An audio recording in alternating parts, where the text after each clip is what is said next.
મુખ્યમંત્રી શ્રી ભૂપેન્દ્ર પટેલના વરદ હસ્તે રાજ્ય કક્ષાના વિકાસ સપ્તાહ કાર્યક્રમ અંતર્ગત વિવિધ વિકાસલક્ષી પ્રકલ્પોનું ખાતમુહૂર્ત અને લોકાર્પણ કરવામાં આવ્યું હતું.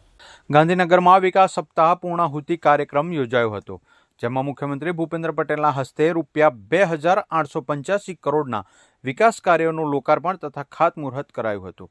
શહેરી વિકાસ અને આરોગ્યના વિવિધ પ્રકલ્પોની નાગરિકોને ભેટ આપવામાં આવી હતી. તે ઉપરાંત પ્રાથમિક શિક્ષણ અને ગૃહ વિભાગના પ્રકલ્પોની પણ ભેટ અપાઈ હતી. આ કાર્યક્રમમાં આરોગ્ય મંત્રી ઋષિકેશ પટેલ પણ ઉપસ્થિત રહ્યા હતા.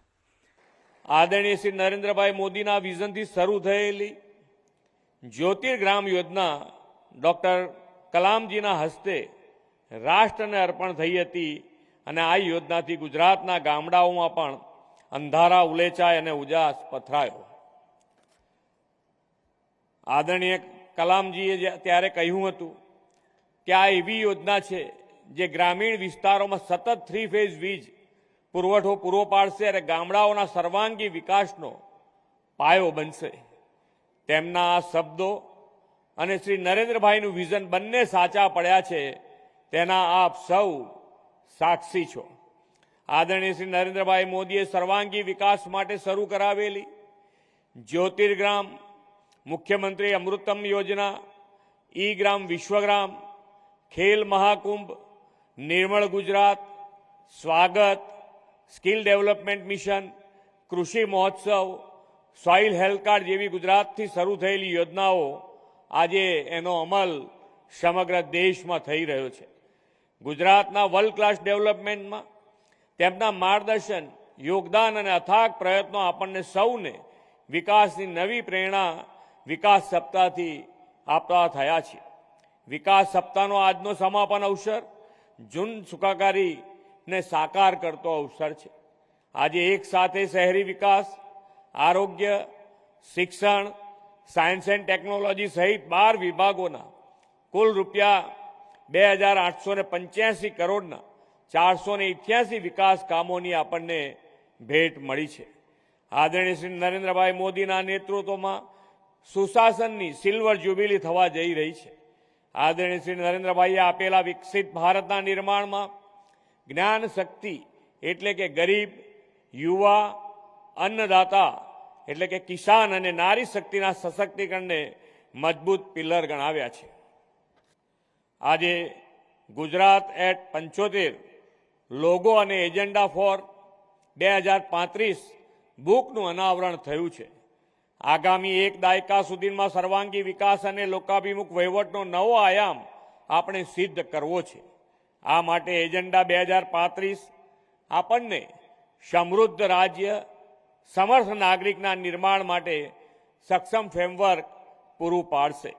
વડાપ્રધાનશ્રીએ વિકસિત ભારતનું જે લક્ષ્ય આપ્યું છે તેના આધાર પર વિકસિત ગુજરાત 2047ના વિઝનને સાકાર કરવા માટે આ એજન્ડા 2035 હોલ ઓફ ગવર્મેન્ટ અભિગમ સાથે દિશા સૂચક બનશે.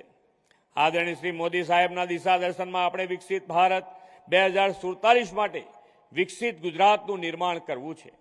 વિકસિત ભારતના નિર્માણમાં ગુજરાત અન્ય અભિયાનની જેમ જ લીડ લેવા સજ્જ છે, તેની પ્રતીતિ વિકાસ સપ્તાહની સફળતાથી થઈ છે. વિકાસ સપ્તાહની ઉજવણીને આપણે વધુને વધુ જનભાગીદારી જોડીને વિકસિત ભારત માટે વિકસિત ગુજરાતનો આધાર બનાવી છે. વડાપ્રધાનશ્રીએ વિકસિત ભારત 2047નો સંકલ્પ આત્મનિર્ભર સ્વદેશી ભારતથી સાકાર કરવાનું આહવાન કર્યું છે.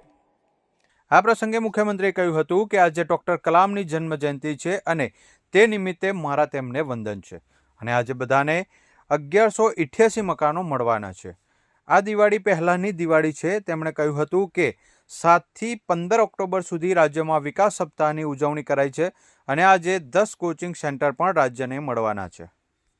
24 વર્ષથી આદરણીય વડાપ્રધાન મોદી સાહેબનું નેતૃત્વ, એમનું માર્ગદર્શન, એમનું વિઝન મુખ્યમંત્રી તરીકે અને વડાપ્રધાન તરીકે પણ ગુજરાતને સતત મળતું રહ્યું છે.